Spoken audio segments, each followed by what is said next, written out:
નમસ્કાર, આપ જોઈ રહ્યા છો વાકશક્તિ ન્યૂઝ. હવે જોઈએ અગત્યના સમાચાર.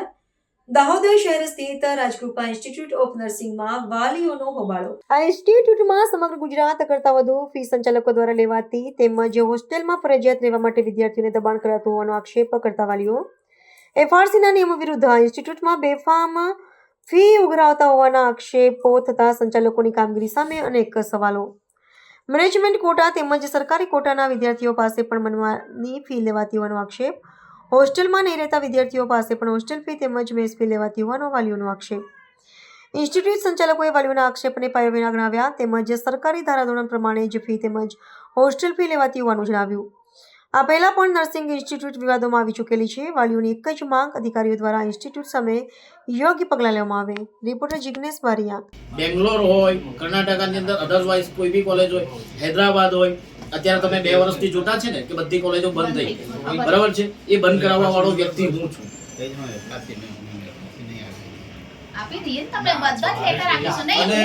અને ફી સ્ટ્રક્ચર, તમારું ફી સ્ટ્રક્ચર ફર્સ્ટ યર ની અંદર લેવ એટલે 3જા વર્ષ લગીનો કેટલો ખર્ચો થશે, એડમિશન સમયે તમારે કેવું પડશે.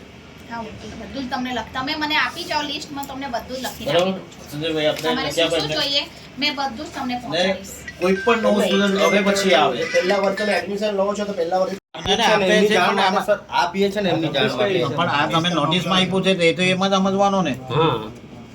એની આ બાકી છે 30,000. 30,000 બાકી છે તો તમે 60,000 કેવી રીતના સતીશભાઈ એનો ડિફરન્સ ગણો, એનો ડિફરન્સ બાકી છે. આ તમે એક કોઈને સાંભળેલું હોય ને, તમને એક્ટિવિટી ફીસ છે કોલેજમાં હોય કે એક્ટિવિટી ફીસ લોકો એમ કે છે કે સ્કોલરશિપ પાસ કરાવે છે, એના નથી એક્ટિવિટી ના છે. તમે કેટલી એક્ટિવિટી ના તમે અધર્સ ફી કેમ તમે અધર ફીસ ની અંદર એને બુક્સ મેડમ અહીંયા અધર્સ ફી અન્ય ફી બરાબર 60,000 બુક્સ યુનિફોર્મ છે. 60,000 નથી, એની બાકી છે એટલી રિમેનિંગ છે છોકરાની. એક મેં ટીસ્ટો ભર્યા છે તો 60 બતાવ તો એને કે પ્લીઝ ભર્યા છે તો. રજૂઆતમાં એવું છે કે એ લોકોનું જે એડમિશન હોય એ પ્રમાણે એ લોકોને ફી પે કરવાની હોય. એના સામે સરકાર અમને જે સ્કોલરશિપ ઓછી આપે છે તો જે ડિફરન્સ એમાઉન્ટ નીકળે છે એનો એડમિશન છે મેનેજમેન્ટ કોટામાં હોય સ્ટુડન્ટનો, તો એ જે ડિફરન્સ એમાઉન્ટ છે એને ભરવું પડે કોલેજમાં અને સ્ટુડન્ટને ભરવું નથી. મેનેજમેન્ટ કોટાનો મતલબ શું થાય છે? એને એડમિશન કમિટીમાંથી ના મળે એના પછી અમને સત્તા મળે કે કોલેજ ભરી શકે સીટ. એના માટે અમે ડોનેશન કે એવું નથી લેતા, પરંતુ જે અમારી એફઆરસી પ્રમાણે જે મંજૂર થયેલી ફીસ હોય એ એને મંજૂર એ ફીસ ભરવી પડે. આપણી કોલેજમાં ફીસનો શું સ્લેબ છે? હા, ફીસનો એવો સ્લેબ છે કે દેખો હમણાં 24-25ના એ એફઆરસી પ્રમાણે જે 24-25, 25-26 અને 26-27માં 3 વર્ષનું જે એફઆરસી એ મંજૂર કર્યું છે એમાં એએનએમમાં એવું છે કે એડમિશન કમિટીથી જે સ્ટુડન્ટ આવે એની છે જીએનએમની 75,000 અને મેનેજમેન્ટની છે 1 લાખ, બરાબર 1,01,000 અને બીએસસી વાળાની છે 86,000 અને મેનેજમેન્ટની છે 1,12,000 અને એએનએમની છે 45 બંનેમાં, બરાબર. હોસ્ટેલ આ પ્રમાણેનું એની ફીસ છે. મેં બીજી એક સીધો આક્ષેપ છે વાલીઓને કે હોસ્ટેલ માટે ફોર્સ કરવામાં આવે છે. હોસ્ટેલ માટે એટલા માટે ફોર્સ કરવામાં આવે છે કે અમારે જે નર્સિંગમાં અલગ જગ્યાએ લોકોને ડ્યુટી પર જવાનું હોય, સ્ટુડન્ટ્સની બિલકુલ રેગ્યુલેટરી રહેતી નથી, એટલે અમે એ લોકોને કહી છે એના કરતાં બેટર તમે હોસ્ટેલમાં રહો. નાઇટ શિફ્ટ આવે એ બધું એ લોકોને કરવું નથી, અટેન્ડન્સ પૂરી કરવી નથી, એક્ઝામમાં નપાસ થાય છે. અમે એ લોકોને એના ફેવર માટે જ કહીએ છીએ કે તમે હોસ્ટેલમાં રહીને ભણો. હોસ્ટેલની કઈ રીતની ફી હોય છે? હોસ્ટેલની અમારી 30,000, હોસ્ટેલની મેસની 30,000 વર્ષની. હા, વાર્ષિક. એટલે વિદ્યાર્થીઓને કમ્પલસરી હોસ્ટેલમાં રહેવા માટે અમે એ લોકોને કહીએ છીએ, બરાબર. કેટલા વિદ્યાર્થીઓ હોસ્ટેલમાં રહે છે અને હાલ કેટલા અહીં અપડાઉન કરે? 125 સ્ટુડન્ટ મારા હોસ્ટેલમાં છે. અપડાઉન કેટલા કરે છે? હે, બીજા અપડાઉન કરે છે 70. કેટલા? 70 સ્ટુડન્ટ હોસ્ટેલમાં નથી રહેતા. એ લોકોની તમે અટેન્ડન્સ જુઓ, પ્લસ એ લોકોના રિઝલ્ટ જો, એ બધા પર ઇફેક્ટ કરે છે. જો જે આપના તરફથી ફી લીધા બાદ એક્સ્ટ્રા કોઈ ફી લેવામાં આવે છે એ પણ રજૂઆત છે કે અલગથી જે કાર્યક્રમો અથવા તો જે કીટ આપવામાં આવે છે એની પણ રજૂઆત છે. એમનામાં જ યુઝ કરીએ છીએ ને. વિવિધ કાર્યક્રમ કરવા હોય, જેમ કે સ્પોર્ટ્સ ડે કરવાનું હોય, કલ્ચરલ એક્ટિવિટી, વેલકમ ફેર, એ સ્ટુડન્ટ વેલફેર માટે જ યુઝ કરીએ છીએ અમે. કોઈ અહીંયા કોલેજ માટે નથી લેતા એ ફી. મેં બીજો આક્ષેપ એવો છે કે સમગ્ર ગુજરાતમાં સૌથી વધારે ફી આપણે અહીંયા લેવામાં આવે છે.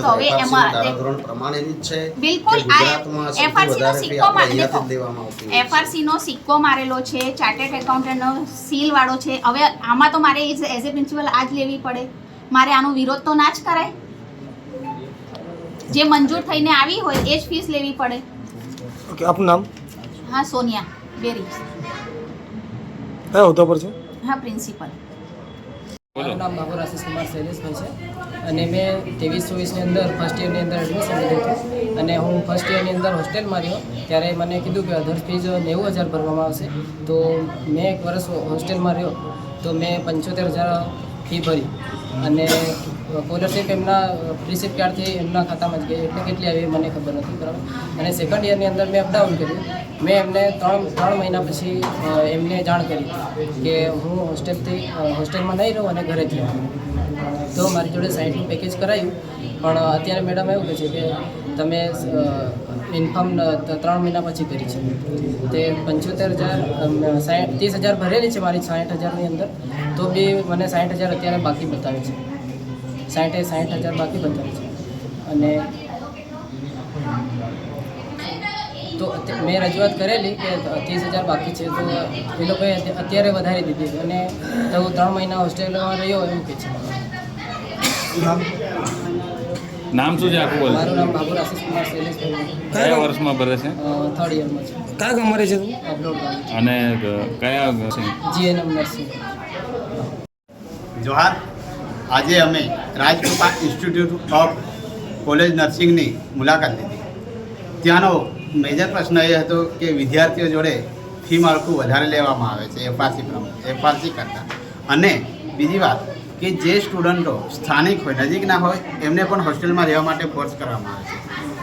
પણ ગવર્મેન્ટનો રૂલ્સ એવો છે કે એમને હોસ્ટેલમાં નહીં એ અપડાઉન કરી શકે છે, પણ આ લોકો જોડેથી ભલે હોસ્ટેલમાં નહીં રહેતા હોય એમની ફીસ લેવામાં આવે છે. પ્લસ બીજું સ્ટેશનરી ચાર્જ એટલે કે એક્સ્ટ્રા ચાર્જ આ લોકો જોડેથી 15,000 લેવામાં આવે છે.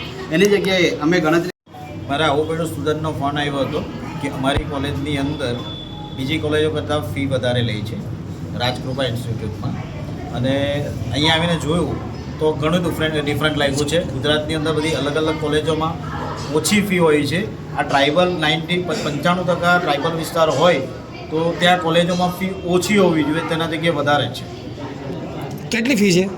એ લગભગ 1,45,000 1,56,000 એ રીતના ફી એ લોકો વર્ષની લે છે. જે છોકરાઓની ફી એટલે જ્યારે પણ એડમિશન લેવાનું થતું હોય ત્યારે 3 વર્ષનું એ લોકોને એક પેકેજ આપી દેવામાં આવે છે કે વાર્ષિક ફી કેટલી હોય. એટલે બીજી કોલેજોમાં 60,000 રૂપિયા છે, 70,000 રૂપિયા છે, 77,000 રૂપિયા છે. પણ અહીંયા અમે આવીને જોયું તો ગુજરાતની સૌથી મોંઘી કોલેજ હોય એવું લાગ્યું. શું માંગણી છે તમારી? શું થવું જોઈએ? અમારી માંગણી એ છે કે આ કોલેજે જો કદાચ ફી વધારે લીધી હોય છોકરાઓ પર અને જેટલી થતી હોય એટલી જ લેવાની થતી હોય તો બાકીની ફી એ લોકોને પરત આપે. અને આ જે અહીંયા અનરેગ્યુલર છે, જે પ્રમાણે અમને જે બતાવવામાં આવ્યા છે કાગળ, એની અંદર અમને ઘણો બધો ફેર લાગ્યો છે. જેથી એફઆરસીની અંદર જે આ કોલેજને ડિફરન્ટ આપ્યો છે એની માંગ અમારી સરકાર સમક્ષ રહેશે. શું નામ આપનું?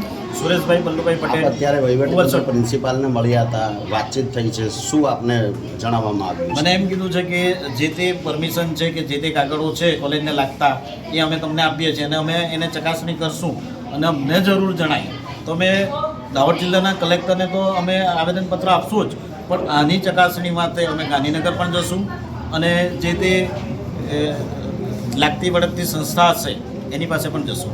કેટલા વિદ્યાર્થીઓ અહીં અભ્યાસ કરે છે? અમારા ગણતરી પ્રમાણે 120 વિદ્યાર્થીઓ અહીંયા અભ્યાસ કરે છે. શું નામ? સુરેશભાઈ પટેલ.